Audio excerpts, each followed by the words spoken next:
Ron, you're muted. Thank you, Susan. Do you have your thing on? I don't, that's just for here, inside the room.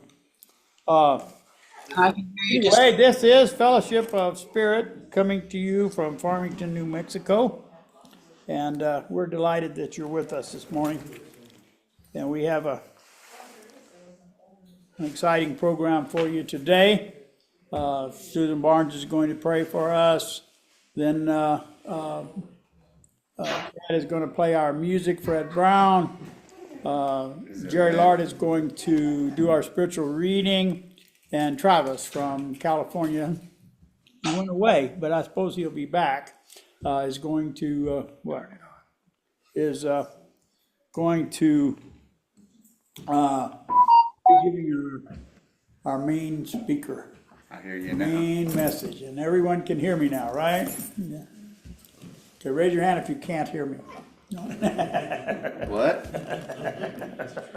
Just a little joke, Anyway, so we have some things today on our announcements. Jay Johnson wants to talk a little bit about our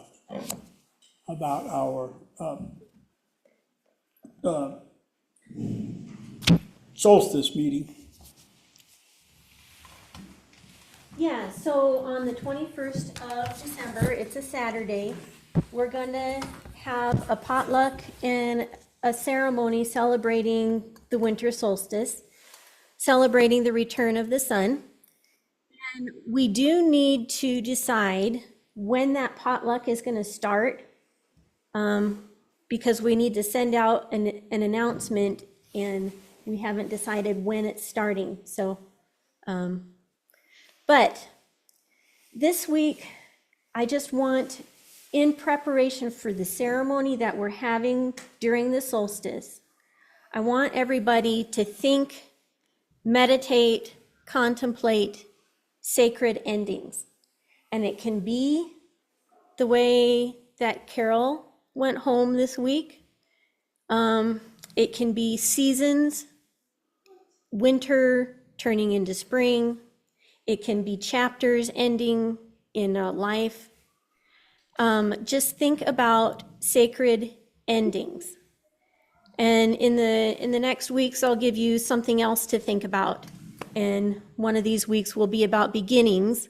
So this week, I just want to focus on endings, what they look like, how they're sacred, how they're part of life, and that will help prepare us for the solstice. Thank Okay. you. So, thank you. So the solstice it's going to be on the 21st. Well, it's always on the 21st, but our celebration is actually going to be on the 21st. It's fortunate this year it was on a Saturday, which is a pretty good deal for us. It's harder for us to do it during the middle of the week.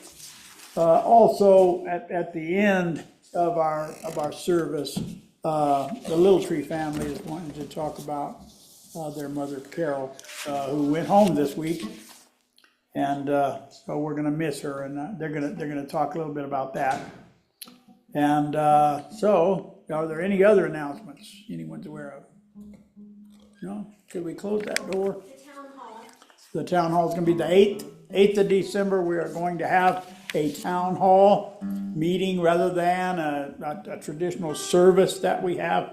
We're going to be talking about the possible futures for Fellowship of Spirit that we just took when we had our reunion thing. We asked everyone to answer a little questionnaire, and so we're going to be talking about some of those answers that came up in the questionnaire, and just generally talking about what do we want to see going forward for Fellowship of Spirit. So, okay. Ron, Yes. Margaret is sick today, and that's why there's no brochures. Okay. All right. So we just found out that Margaret Cheesebro was sick, and she was unable to generate our our bulletins, but, And one other thing, Travis has got something else going on, but he will be here when we need him to be. well, he's here now, okay? Thank you, and, okay, so, Susan, are you ready? You are muted. I'm ready. Right after we have our introduction song. Well, we can do that, sure. That's the way you usually do things. Well, you gotta understand, I'm using an old schedule, so. So, anyway, go ahead, Fred, you play our prelude if you want Okay, to. well, this is all surprise day because of, I guess, the way things go. I want to play this song, which I think is, well, most of the lyrics are very, very pertinent to, I guess. Well, I don't guess. All the lyrics are very pertinent to thinking positive and having the right attitude. I think I'll have to skip one line here. This is written by Eric Idle. It was first seen in a movie called The Life of Brian. If you've never seen The Life of Brian by Monty Python, I would go ahead and watch it. This comes at the very end of the movie. And it kind of sets off or ends the movie in a very deep but ironic tone. Let's put it that way. We like new songs. Thank you. Oh, yeah. Well, this is, I think I've performed it before, so. Anyway, here we go. Some things in life are bad. They can really make you mad. Other things just make you swear and curse. When you're chewing on life's gristle, don't grumble, give a whistle. And this'll help things turn out for the best. And always look on the bright side of life. Always look on the bright side of life.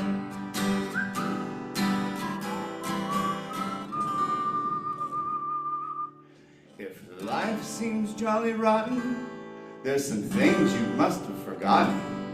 And that's to laugh and smile and dance and sing. When you're feeling in the dumps, don't be a silly grumps.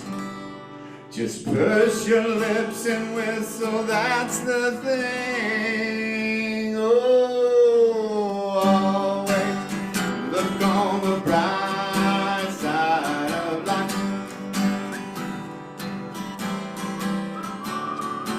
Always look on the bright side of life.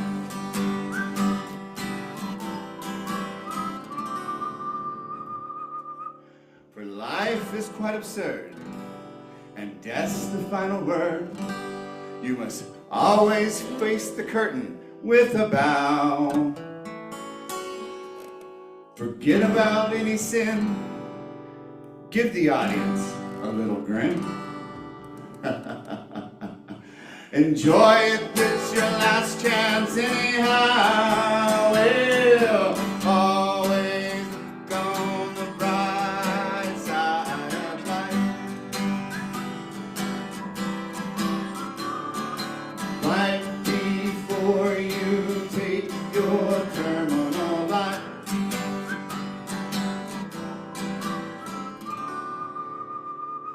Well, worse things happen at sea. You know what I mean. You came from nothing, you'll go to nothing, that's for sure. So what do you have to lose? Just purse your lips and muse. 'Cause it's the best thing that you know anyhow. Oh, always look on the bright side of life. Always look on the bright side of life.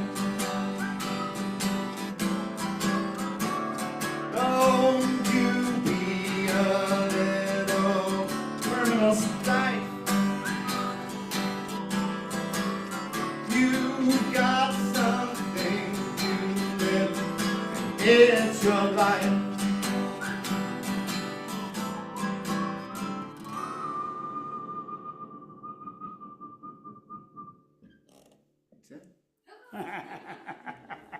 Thank you, great.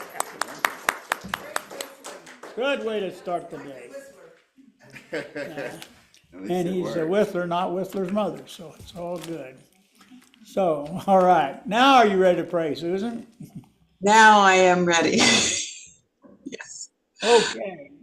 Okay, well, first and foremost, Fred, thank you, thank you, thank you. That was a lovely way to start our day today. Okay, so let's all take a deep breath, close our eyes, and feel that divine energy. All of that brightness, that light, that love flowing into our bodies. Creator, Mother, Father, God, we give thanks for this opportunity to be together, for our opportunity to help the Little Tree family to move on, to help Carol on her journey to her next lifetime. We give thanks for our health, for the well-being of all of those that are with our fellowship, for those who cannot be here today. We give thanks for knowing that all those we love are being cared for and that their paths will be made smooth. We give thanks for our ability to see beyond the obstacles to a greater perspective, to one of knowing that this is all in divine order and that our lives are filled with your great abundance, your great love. For all of these wonderful things, we give thanks. Namaste. Thank you, Susan. Now we're gonna have another song. I don't know what it is. It's not written down. No, Fred has not enlightened me, so I'm I not. think it'll be a song we used to play a lot. I guess it was part of when the service was longer and music was longer, crowd was larger. This is in that blue book under S's.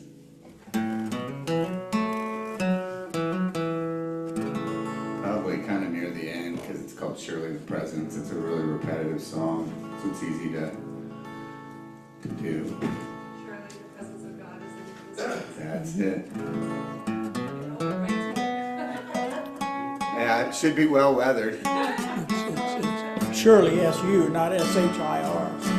Not that kind of Shirley. So that's a waltz.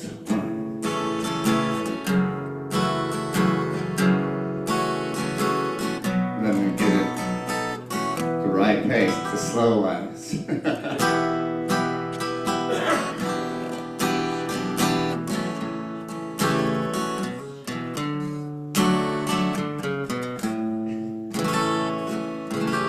We sing. Surely the presence of God is in this place. I can feel the mighty power and the grace. I can hear the rush of angels' wings. I see glory on each face. Surely the presence of God is in this place.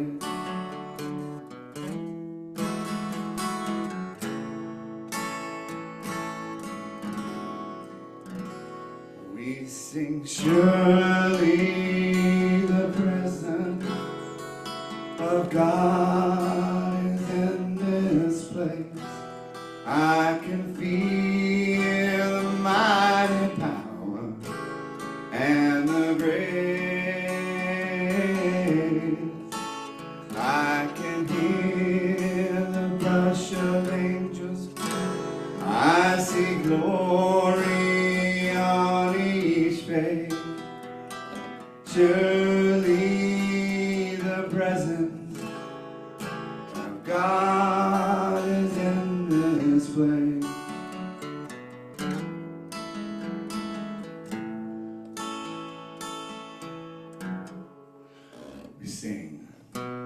Surely the presence of God is in this place.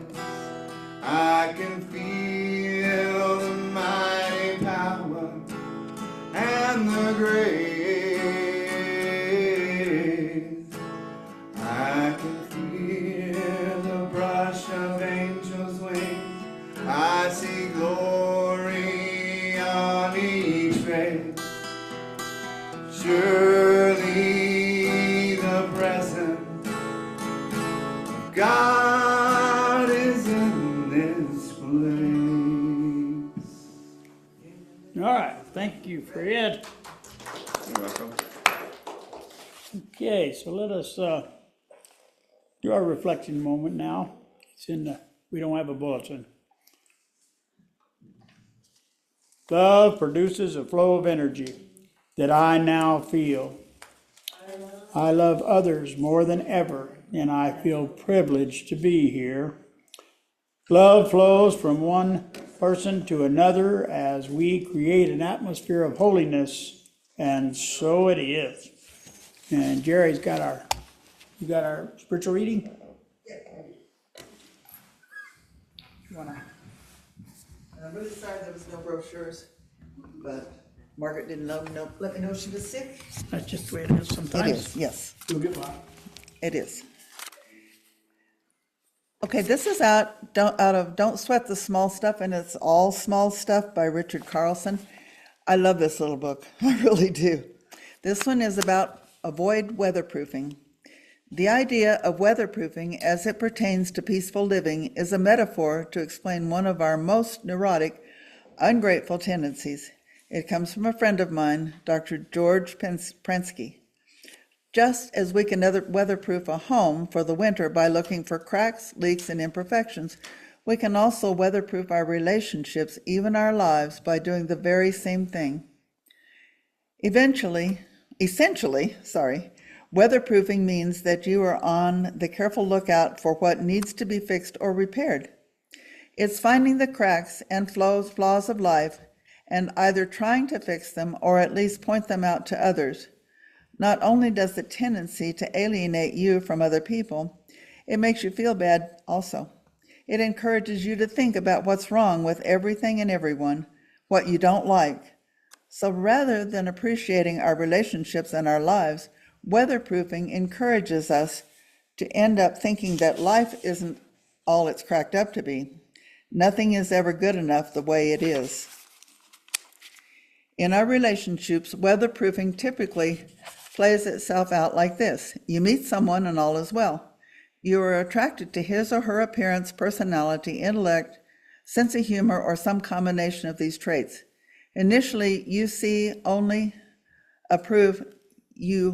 not only approve of your differences with the person, you actually appreciate them. You might even be attracted to the person in part because of how different you are. You have different opinions, preferences, tastes, and priorities. After a while, however, you begin to notice little quirks about your new partner or friend, teacher, whatever. Then you feel that you could be improved upon. You bring it to their attention. You might say, you sure have a tendency to be late. Oh, I've noticed that you don't read very much. The point is you begin what inevitably turns into a way of life, looking for and thinking about what you don't like about someone or something that isn't quite right. Obviously, an occasional comment, constructive criticism, or helpful guidance isn't cause for alarm. I have to say, however, that in the course of working with hundreds of couples over the years, I've met very few people who didn't feel that they were weatherproofed at times by their partner. Occasionally, harmless comments have an insidious tendency to become a way of looking at life. When you are weatherproofing another human being, it says nothing about them, but it does define you as someone who needs to be critical. Whether you have a tendency to weatherproof your relationships, certain aspects of your life, or both, what you need to do is write off weatherproofing as a bad idea. As the habit creeps into your thinking, catch yourself and seal your lips. The less often you weatherproof your partner or your friends, the more you'll notice how superb really life really is, and maybe turn it around and look at yourself. Would be my occasion. Thank you all. Thank you, thank you. Pinch hitter. Yeah, the only one that really enjoys criticism is the one giving it. Right. Okay, so now we have another song. This one's in the blue book too. It's in the F's. It's called. If you haven't been here much, the tradition that I learned and I carry on here is we like to pull from the entire music catalog, not just specific music catalogs, because the human experience, there's spirituality in all music. This one is by Bob Dylan. It's a great song. It was written back in '73. It was recorded with a band. If you know who that is. I'm sorry, what was the name of it? Forever Young Okay. by Bob Dylan. So it's a great song. Great sentiment.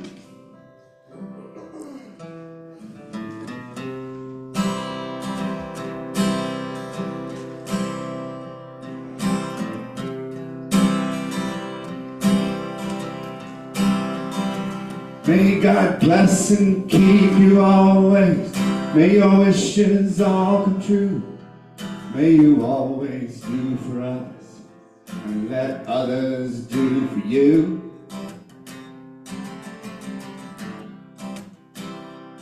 May you build a ladder to the stars and climb on ever young. And may you stay forever young. Forever young. Forever young.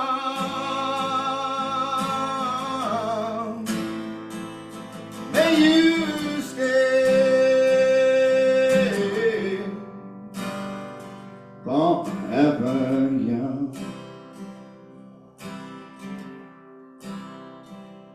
May you grow up to be righteous. May you grow up to be true.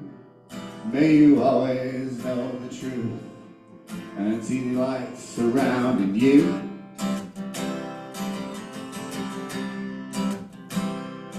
May you always be courageous, stand upright and be strong. May you stay forever young.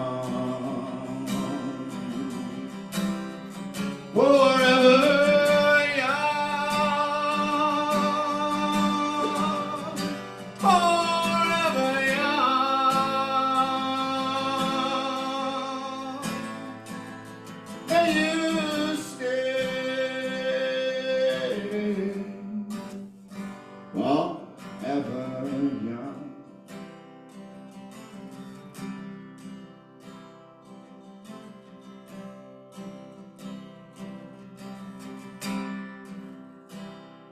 May your hands always be busy.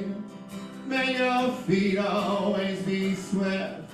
May you have a strong foundation when the winds of change shift.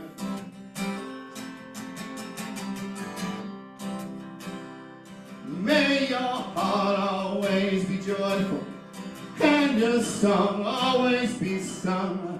And may you stay forever young. Forever young. Forever young. May you stay forever young.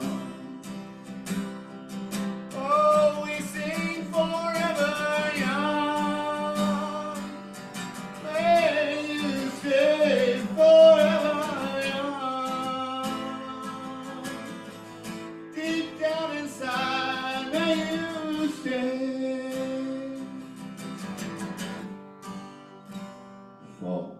forever young.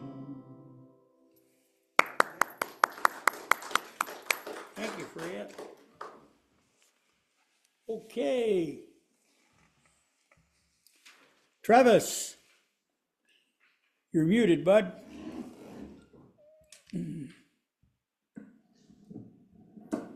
Didn't come on. Still muted. There I we guess go. I have to highlight the screen There you to are. unmute. Well, our lady who does our bulletin is sick today, and she didn't tell us. We didn't get a constant contact either. So you have a mystery message today because none of us know what you're going to talk about. So yeah, That includes me. yeah. Well, Jerry said she knows, but she's not. She'll sell you that information, but she's not going to keep. She's going to keep it. All right. So here we go. This is Travis. That's what. All right. Well, first I want to say, oh boy, I feel like this is a message to end all my messages. Um, that I felt that way before, and it's it's not it's not arrogance. It's a hopelessness that comes with thinking I've said everything I have to say. But I think that that too shall pass because it has before. I sent this title, and it is Time to Rise and Shine.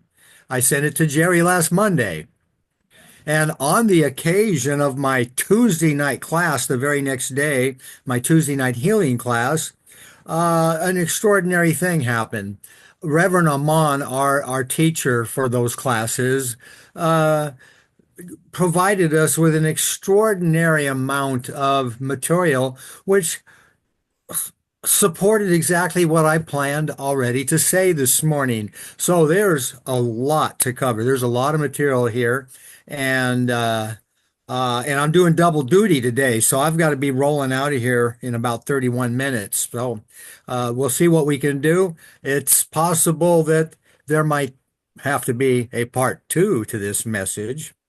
We've done that before. I had thought of calling this message Implement, Implement, Implement. And why? Why is that an alternative talk title? Longtime observance of my behavior and the behavior of others, not only behavior, but words and actions, it seems that they are often far from being consistent with many of the beliefs that myself and others accept and hold to be true about ourselves and life. And so I have to think about what accounts for this. You know, I do really accept that as I believe, so shall it be. But it happens too frequently that what I profess to believe, well, it just ain't. You know, something else creeps in other than what I think I believe. And that's a red flag. And I'm wondering what steps are ahead of me to address this. Do I need to read the next book that is all the rage? Or do I need to attend the next advertised lecture or workshop?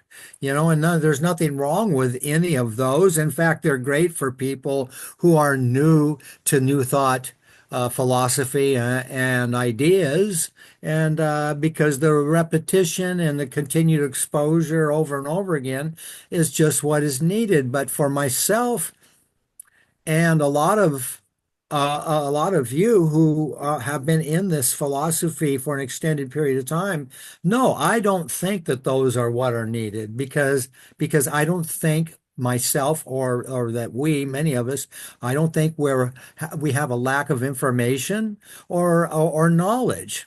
And upon further reflection, it occurs to me that neither myself and I think perhaps neither no one on the face of the earth has fully implemented what they know. You know, those has implemented those truths which so many of us embrace and believe to be the truth that sets us free.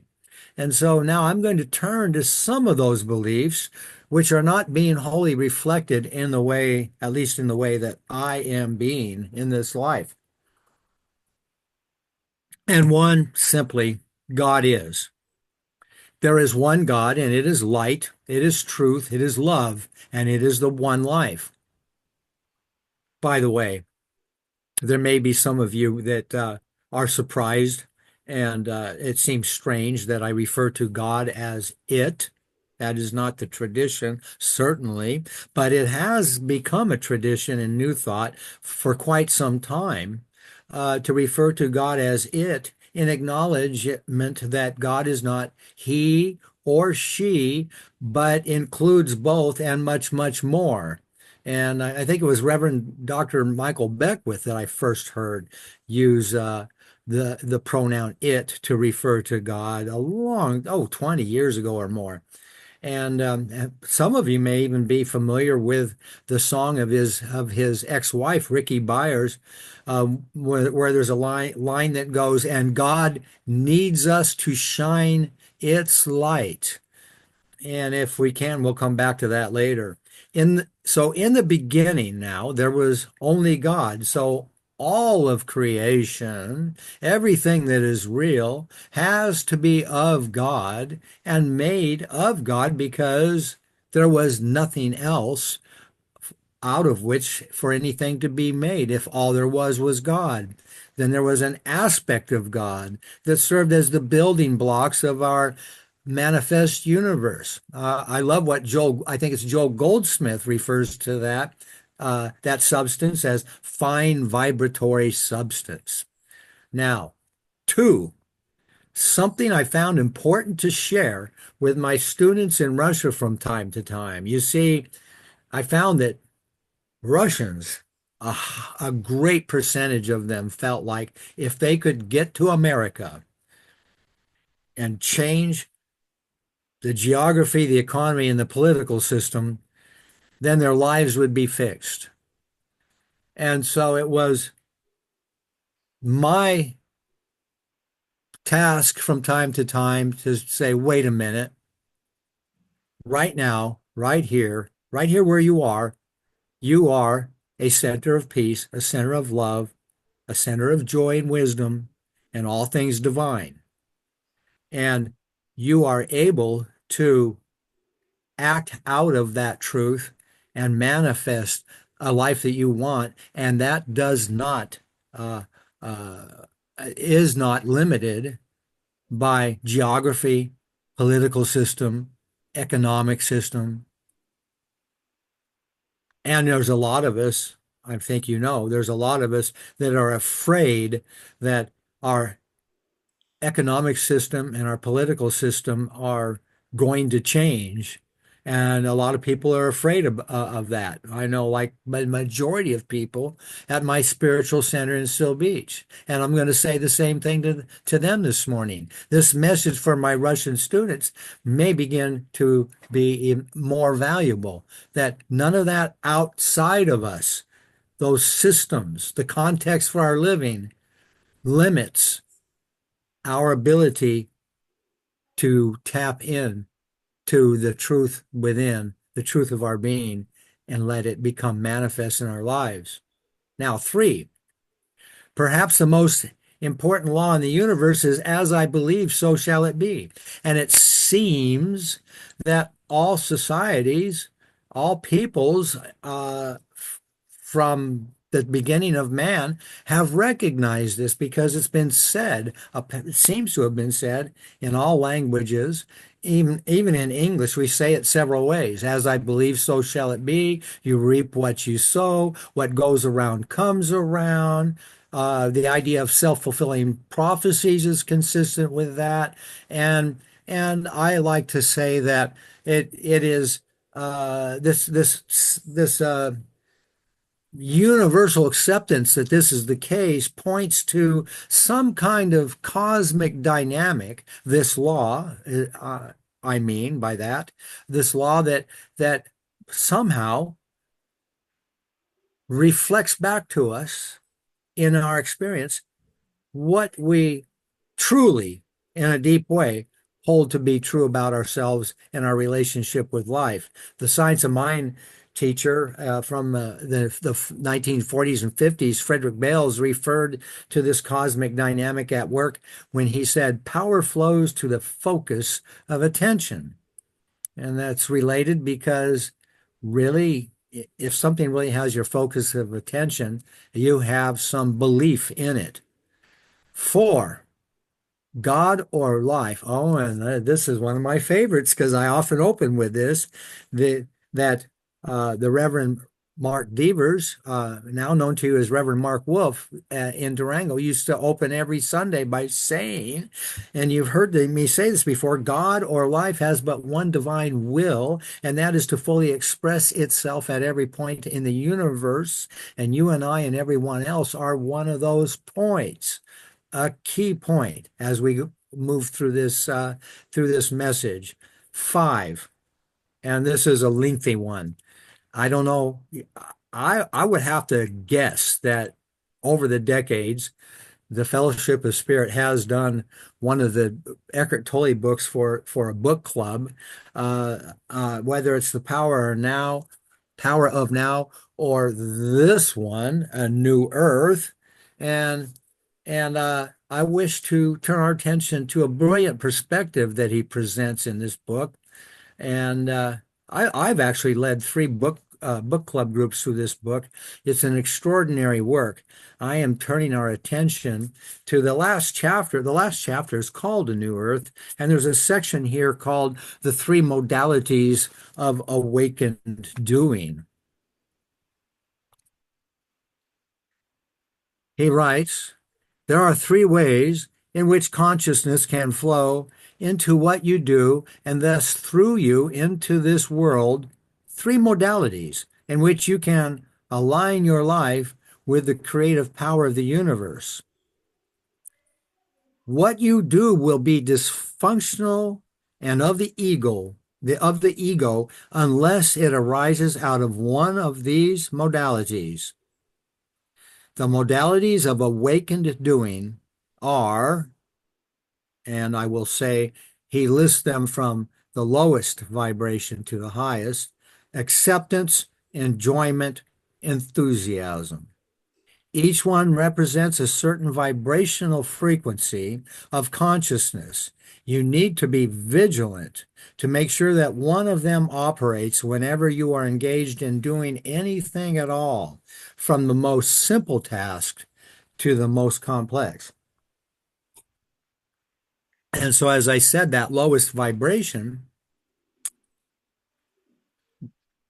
is acceptance. And I should say that you are not benefiting, if you haven't read this book, from what has gone before, where he says that the life, first of all, he says, we are life. And a topic that's not part of this message is, because I just love what he says. He says you can't lose your life because you can't lose what you are. You can only lose what you have. And that's a very interesting point. But getting back to our message here, he says that you are life, but also our relationship with the present is our relationship with the life that we are.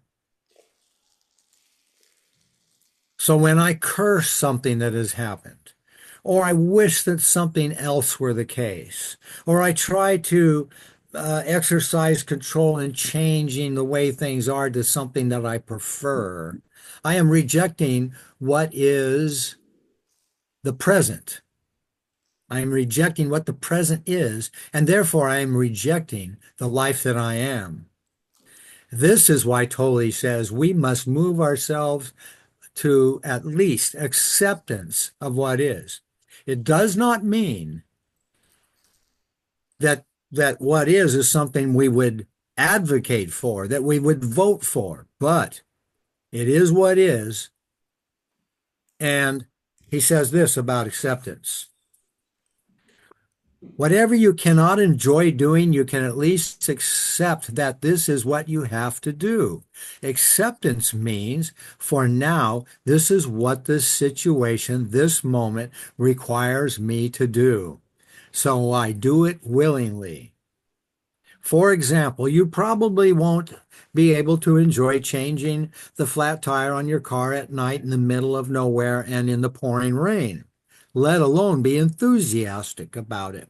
But you can bring acceptance to it. Performing an action in the state of acceptance means you are at peace while you do it. That peace is a subtle energy vibration which then flows into what you do. On the surface, acceptance looks like a passive state, but in reality, it is active and creative because it brings something entirely new into this world. That peace, that subtle energy vibration is consciousness. And one of the ways in which it enters this world is through surrendered action, one aspect of which is acceptance. And just a little more on this, because I love it. If you can neither enjoy nor bring acceptance to what you do, stop. Otherwise, you are not taking responsibility for the only thing you can really take responsibility for, which also happens to be the one thing that really matters, your state of consciousness. Have you ever been frustrated and had to do something and you were angry and it affected the way that you were actually able to accomplish something? It affected the quality of what you were doing so that you made a mistake, or you had to back up and do something over again, or you broke something. So that's why he says, stop if you can't at least bring acceptance to what you are doing. And if you're not taking responsibility, he says, for your state of consciousness, you are not taking responsibility for life. So I do just want to, this brings us up to enjoyment, and I'll say a couple things about those higher frequencies. He says the peace that comes from surrendered action turns to a sense of aliveness when you actually enjoy what you are doing. This is why I keep telling people you cannot abandon the way of the child to play every day. If that is at all possible for you, do the things that you always enjoy doing.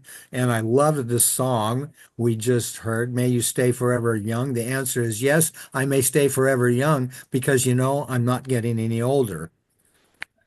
I've claimed that before. And that's my final answer. He says enjoyment is the second modality of awakened doing. On the new earth, enjoyment will replace wanting as the motivating power behind people's actions.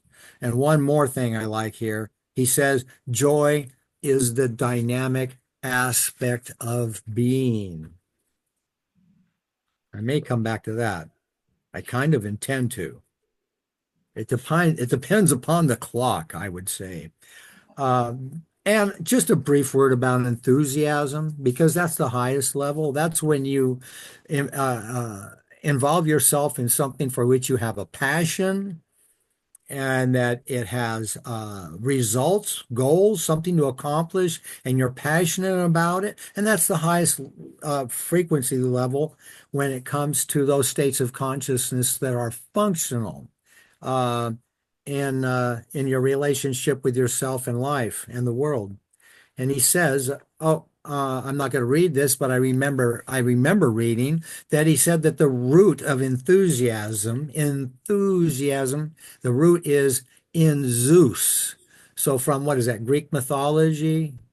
Ultimately, it has to do with in God, acting in God, and perhaps as God. So that is the lengthy truth that I accept, principles I accept that are number 5. Now I'll get here to some of the things that were presented in Reverend Amon's class on Tuesday night.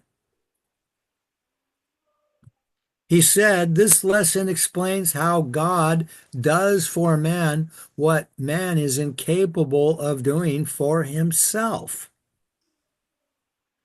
You will see how God does the work for man by doing the thing Rem- Do you not know what the thing is? Think back to Jesus saying, "These things I do not do of myself, but it is the Father within that does them." Whatever the thing is that needs to be done to correct and adjust things the way your life is going, it's by doing the thing through man. God does it through man, as itself. God as itself, but as man, in man, and with man, which means the work is done by God through man as man. I'm going to hammer home this idea over and over again. We're going to go back to reference number 4. God or life has but one divine will, and that will is to fully express itself at every point in the universe. And you and I and everyone else are one of those points. How does that relate to this? What we're starting to see is, if that is the case, if that principle is true, then of course God is being itself as me, just as it is being itself as a rose or a chrysanthemum, or as it is being itself as an eagle, or a shrew, or a blue whale. God is being itself. I think I'm going back to that Ricky Byers song, and God needs us to shine its light. Well, God was shining its light way, way, way before man walked upon the earth. Creation was beautiful, joyous, full of love, of life. Think about it. Bird song is full of sounds, full of love, life, joy, and harmony. That's bird song. Dolphins playing in the waves. Reptiles basking in the warm morning sun so that they can become active. Puppies and kittens rolling and tumbling and playing with one another. These things are the natural joy of being.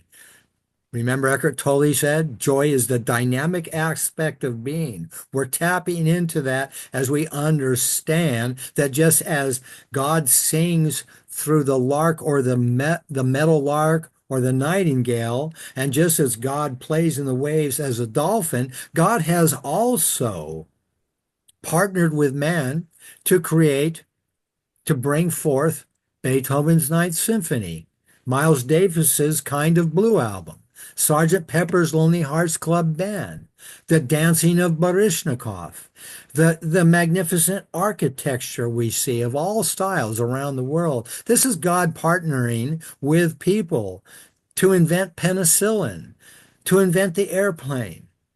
This is just direct examples of God in man. Imagine what it would be like if we did things on our own without God. Proverbs 3 verse 5 says, "Trust in the Lord with all thine heart, and lean not unto thine own understanding." You're in a sad state of affairs if, according only to your understanding, you need to heal a scratched arm, or mend a broken bone, or regulate your breathing and your heart rate while you're asleep. It would be a sad state of affairs. There is a presence in you, and I've said this before. It is an advocate for your well-being. It is striving all the time to make adjustments and corrections so that you can function as well as possible for its expression, for the presence's expression through you. And this one life it seems to be absolutely present in every life form on earth, whether it's animal, plant, or those couple of examples that blur distinction. It's working all the time, every second of the life of every living thing. God. Fulfilling its divine will to fully express itself at every point in the universe. When I've got a God in me doing that, then all I have to do is get on board with it. There's no more doubt. Will God answer my prayer? No. Is my belief deep enough is the question. Not will God answer my prayer. There's no reluctance on the part of God. God wants to be all it can possibly be through you. And just, and so that song, God needs us to shine its light. I said, the light was shining way before we were here. However, we provide one really distinct advantage because we are so unique and we present so much diversity for the possibility of expression, much more than a starfish. You know, God, having brought us forth on the face of the earth, has the opportunity to really flow into magnificent and amazing diversity.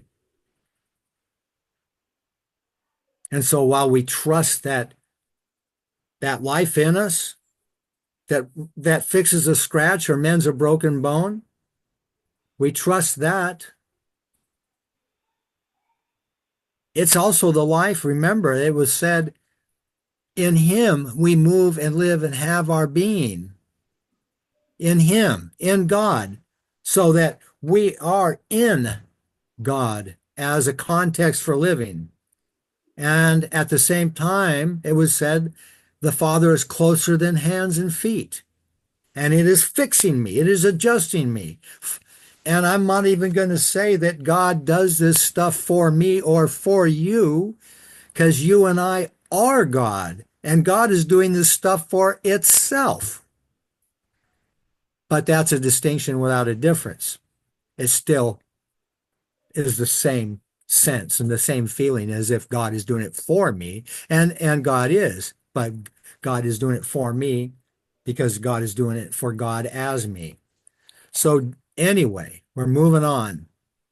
Got a little bit of time left.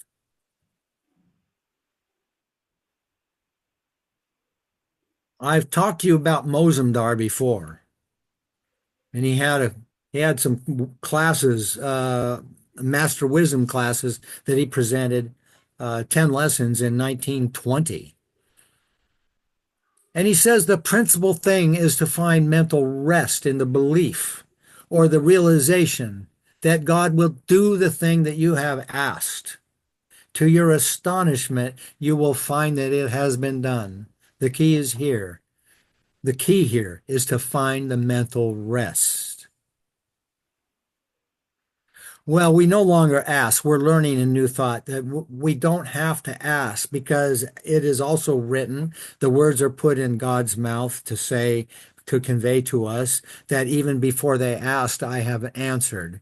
And the reason that he could have already answered before we ask is that the answer is our divine nature. We have a treasure chest full of divine attributes within us. We are joy and love and wisdom and beauty and harmony and all things divine. We already are those things, and they are the answer to anything that's going on in our lives. And so the mental rest we can find is in this presentation of many different people saying the same thing, that God is about the business of fully expressing itself as you and I and everyone else, that it is for God's benefit because it's God's joy that derives from flowing in the manifestation that reflects God's nature. It's happening. There's a river of life here where I am, and this is what I want to leave you with. There's a river of life flowing here where I am. It's flowing if I allow it. And I'm not going to meter it like an irrigation gate. I'm going to let it go. I'm going to let it go, and I am going to enjoy the fact that I don't have to worry. I don't have to be doubtful of my prayers being answered. I just have to undertake to accomplish letting it flow through me, making sure there's no obstacles. And part of that is accepting what is better to enjoy it, better to have enthusiasm, but get into that functional relationship with the life I am. I am shutting down and metering the flow of life through me if I am rejecting in some way, cursing, trying to change things, trying to fight what is, what the present presents to me. It's very important that my relationship with it is functional, at least acceptance. If I can do that, I'm on the pathway to allowing that river of life to flow here. It is here. The question is, do I meter it or let it rage? I am life. I accept it. I embrace it. I love it. And so it is. Thank you. Thank you. Thank you. All right. Thank you much. You have another gig to get to. So I don't know, does anyone have any comments they'd like to make to Travis right quickly? Yes, I would. Oh, I want to say thank you, Travis. This is the first time Alora has ever sat through a Sunday meeting, and she was Wow. listening to you. So thank you, thank you, thank you. And Hi. Yeah, you're welcome. she remembers you. No, well, great. Yeah, I remember her. I remember you too. Yeah, good to see you. So anyway, thank you, Travis, and thank you for your words. We really need to hear them because we now are saying we are God. You know what? 10, 15 years ago, we didn't say those kind of things. I appreciate that we are being able to say that and mean it and know it's true. Thank you. We're growing up and out. And thank you, Yes, Travis, for sharing with us and finding the time to be with us. I really do appreciate you on short notice like you do with me. So I do. But I just wanted to share one thing with you about the enjoyment part of it or the joyful part. I read this thing that says, I can't act my age. I've never been this age before. So it's part of staying young and acting as a child. So thank you very much for being with us and sharing. Have a great rest of your day. Yeah, before I go, I'm going to mention I had a thought that maybe I would share that entire pass out that Reverend Amon sent to our class and let you distribute it and see if there's comments and questions and topics to elaborate on that circulate my email address so that we can use that to like fill the next time I speak. Wonderful. Share. Okay, Send it to we'll me look into by that. email, okay? Great. Okay. All Thank right. you. Have All a right. You blessed guys day. have a great day. Gotta go. That's great. We did do New Heaven, New Earth, and we did The Power of Now years ago. We haven't, but Oh, yeah. right now what we're doing is Wayne Dyer's Power of Intention, which it goes right along with all of this other stuff. It just is a different view of the same information. So thank you so Indeed. much. Thank Oh, you yeah. so much. All right. Well, You have a all right. good rest of your day. Okay, so now we're gonna have another song. I don't know what it is.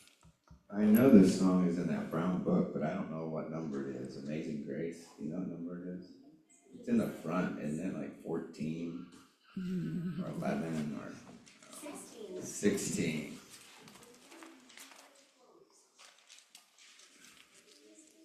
Anybody find it? What is it? 16. 16 in the brown book. Yeah, this is a good standard. He was talking about vibration. Probably the thing that helps me reset my mind most, and I guess you'd say trying to be positive is the vibration of gratitude. I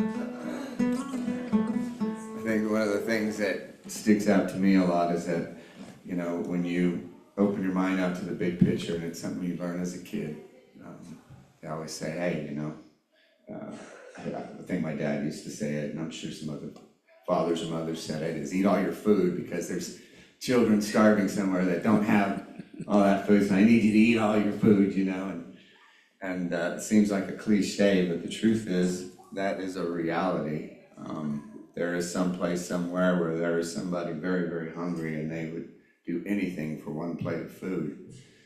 Yet a lot of us that will go out to lunch or dinner today and we'll sit there and complain about the food that we were served and it doesn't taste right and it wasn't hot and it wasn't this and it wasn't that. And there's a lot of people in this world that dream of having a car or a truck or a motorcycle. Yet in this rich world we live in, we have one and we look at it and we're like, yeah, you know, I can't wait to upgrade or trade this one in and get another one. You know, it's the reality. I could think the human nature for us to always project a reality and not be satisfied with the reality that we have. And I think gratitude is probably the thing that will reset you the most, is saying, thank God I have what I have. And if any of you have lived long enough, you know how quickly you can lose all that you have. So we must always remember to be grateful. And that's what grace is all about. Both looking at from the outside in your relationships, or what we like to teach is from the inside out. You know, is be graceful to yourself. Be graceful and be thankful you've done the best that you can do. You're doing the best that you can do. And it is enough. So, this guitar was so cold. Didn't want to tune up. Amazing grace, how sweet the sound that saved a soul like me. I once was lost, but now I'm found. Was blind, but now I see. Was grace that taught my heart to fear, and grace my fears relieved. How precious is that grace appeared the hour I first believed. We sing amazing grace, how sweet the sound that saved a soul like me. Well, I once was lost, but now, Lord, I'm found. Was blind, but now I see. Through many dangers, toil, and sin, I already have come. His grace has brought me safe thus far, and grace I know it'll lead me home. When 10,000 years, bright shining as the sun. Oh, let it shine. We know less days to sing God's praise. Now when we first begun to do it now, we sing Amazing Grace.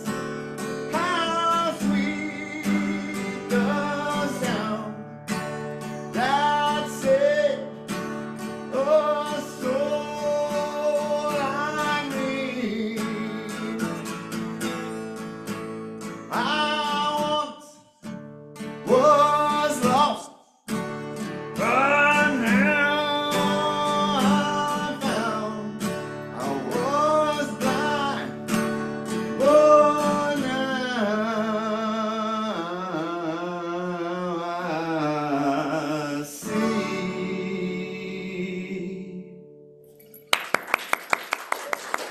All right, thank you, Fred. Very welcome. Okay, so now we're gonna do our celebration of abundance. Someone, You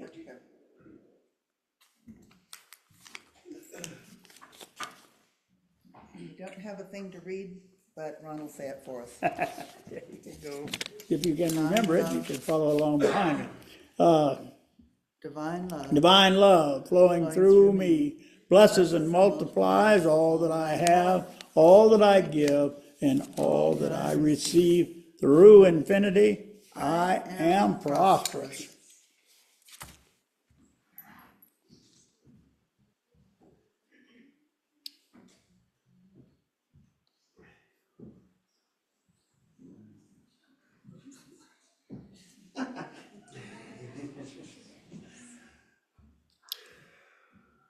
Okay, Rhonda, are you ready?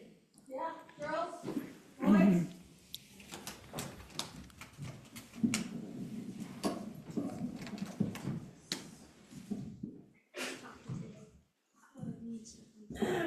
Serenity and Stephanie are the ones that are speaking.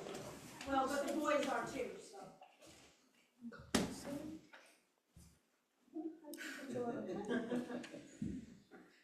It's a little tall. It's adjustable. Today we made little ornaments for a little church tree, and we wrote our names, and we put glitter in these. That's all. All right. Okay.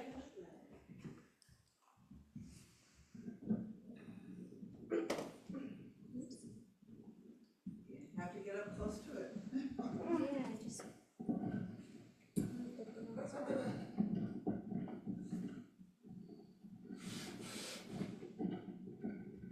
Sorry, moved at a different spot.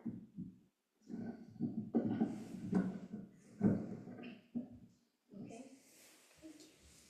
Today I'm going to be reading out of Mountains, Meadows, and Moonbeams. Why the Giraffe Laughs. I play on the sunny terrains over Africa-wide, grassy plains. With friends I romp and play, and in the shade we lay. I'm a giraffe that's happy inside for the aid that I can provide. A very long neck I. It reaches to the sky. I do not offer excuses. It has very special uses. I'm a giraffe that's happy inside for the aid that I can provide. To you I will convey God planned it all this way. I'm in such a happy mood because I'm getting food. I'm a giraffe that's happy inside for the aid that I can provide.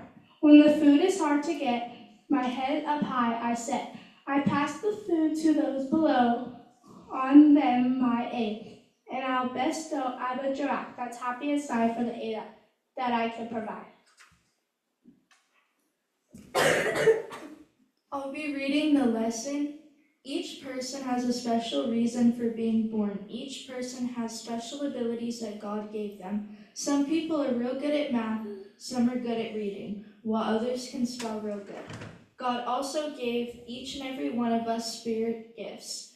These are abilities of the mind. Maybe you can sense vibrations real good or see auras to tell if someone is becoming sick. Maybe you have the ability to tell others what their dreams mean.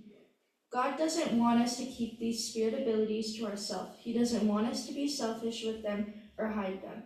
God wants us to share them with other people so we can help others be closer to God. Whenever we can, we must always try to help others, just as the tall giraffe became so happy by reaching high up to get food for the shorter animals. So should we always help others whenever we can. See how happy you will become inside when you share your spirit abilities with others. All right. Thank you, thank you. And you have some new people here with you today. Could you introduce them? We're really happy that you came. Evie, that's on you, girl.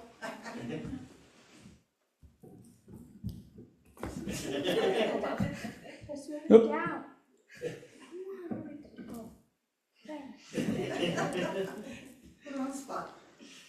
You can't see this, but she has one foot that's in a brace, the kind of a thing. So that's why she's having trouble just standing. Go ahead. Okay, so the really, really tall one with the purple jacket, her name is Michaela, and the one next to her is Kalela. Okay, well, we welcome you, ladies. Hope that you'll come back. Okay, that's it. All right, let's give them a big hand.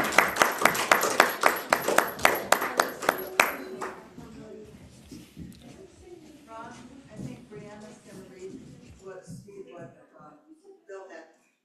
Right, but what I want to do that last. Okay, what I want to do now is, pardon? Bill had to leave. I saw that. Yeah, so are you ready, Curtis? Is one of you guys gonna come up and talk about your mom?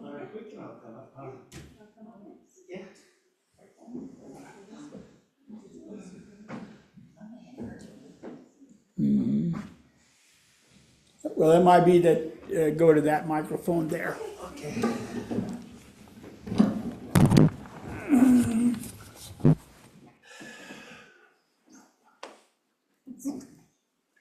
Oh, okay. I guess we're in line, I guess. You're first. We're in line. Okay, or all together. Mom passed away,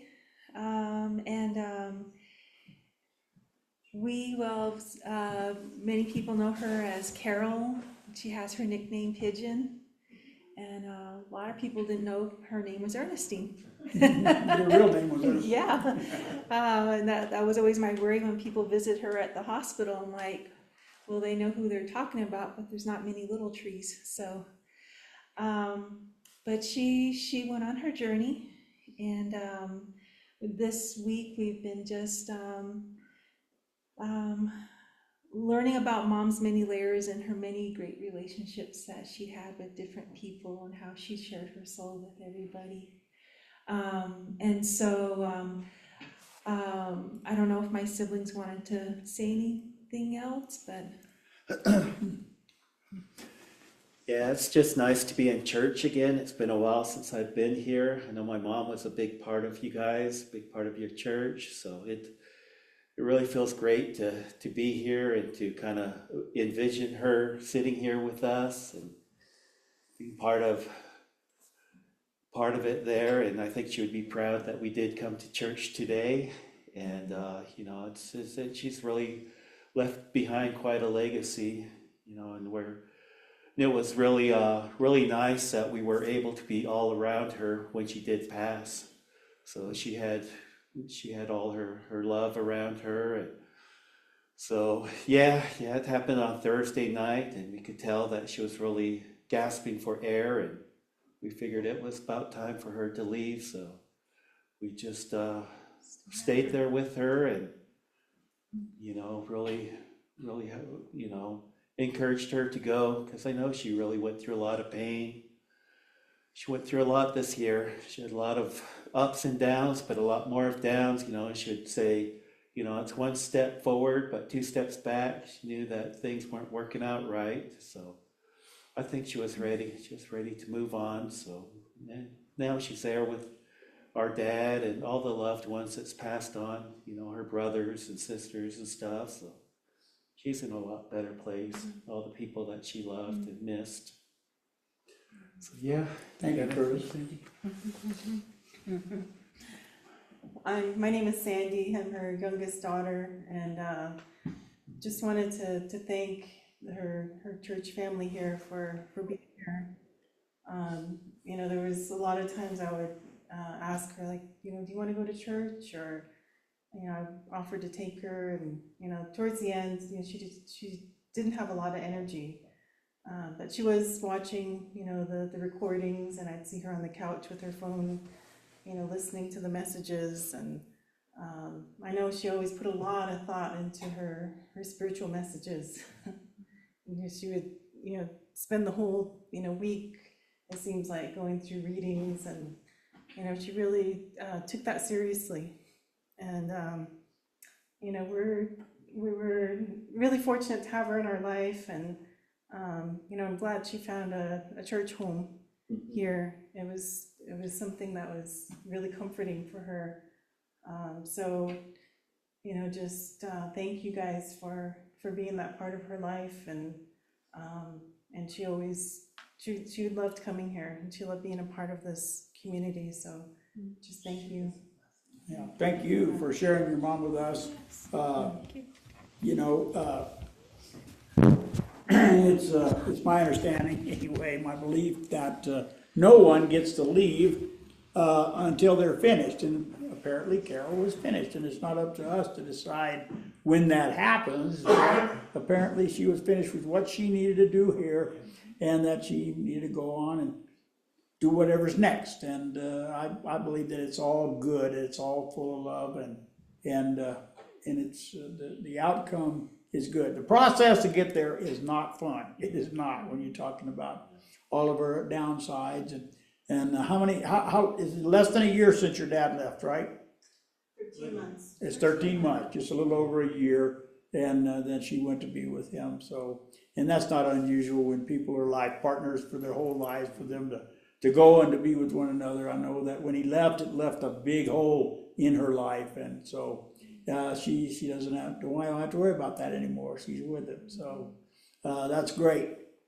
We hope that you will come back. You know, yes, your mom was a pillar in your life, and was one of the things, but we want you to know that you are welcome and wanted to be part of our fellowship, and we hope that you will come back.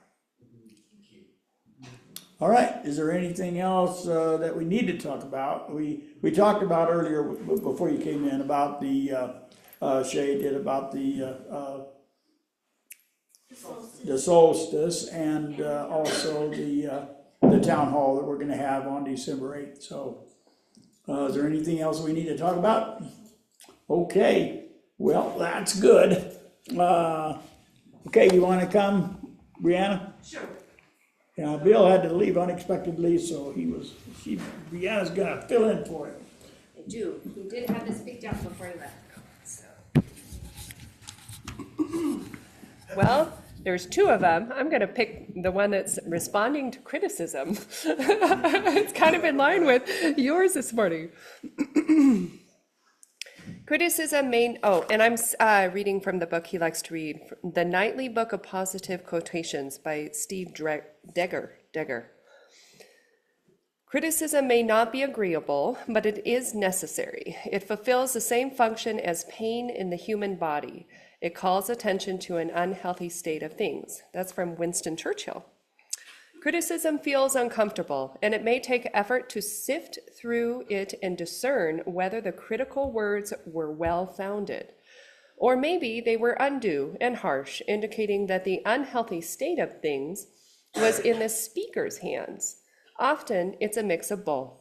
Deciding how we'll respond, whether we'll make a change, ignore it for now, or request that the other ceases and desists, are all difficult choices. In any event, the experience gets our attention. and makes us a little bit more alert to our situation and relationships. I don't enjoy hearing criticism, but I appreciate the wrestling, learning, and growth that comes as a result. And internal criticism. That's where I went on that one. Thank you, Bria. All right. Okay. The time has come for us to circle up and sing our way out of here. Okay, have a pretty good circle today. We had a large youth group. Thank you, Rhonda, for all that you do for the kids. You're gonna stand by me, good. Big circle. Gonna be a big circle, big oval here. Now you're talking. Chris, you've grown. All right, now, wait a minute. I need to turn this around so it's not on me, but it's on you guys. How about we do it on all the kids? There you go. 1, 2, 3. God bless America, land that I love. Stand beside her and guide her through the night with the light from above. From the mountains to the prairies, to the oceans wide with foam. God bless America, my home, sweet home. God bless America, my home, sweet home. Weave us together. Weave us together in unity and love. Weave us together. Weave us together in unity and yes, there is peace on earth, and yes, it begins with me. Yes, there is peace on earth, a peace that was meant to be. With God as our power, family all are we. So let us walk with each other in perfect harmony. Yes, peace begins with me. Yes, this is the moment now. With every breath I take, let this be my joyous vow. To take each moment and live each moment in peace eternally. Yes, there is peace on earth, and yes, it begins with me.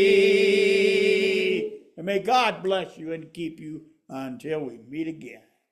All right.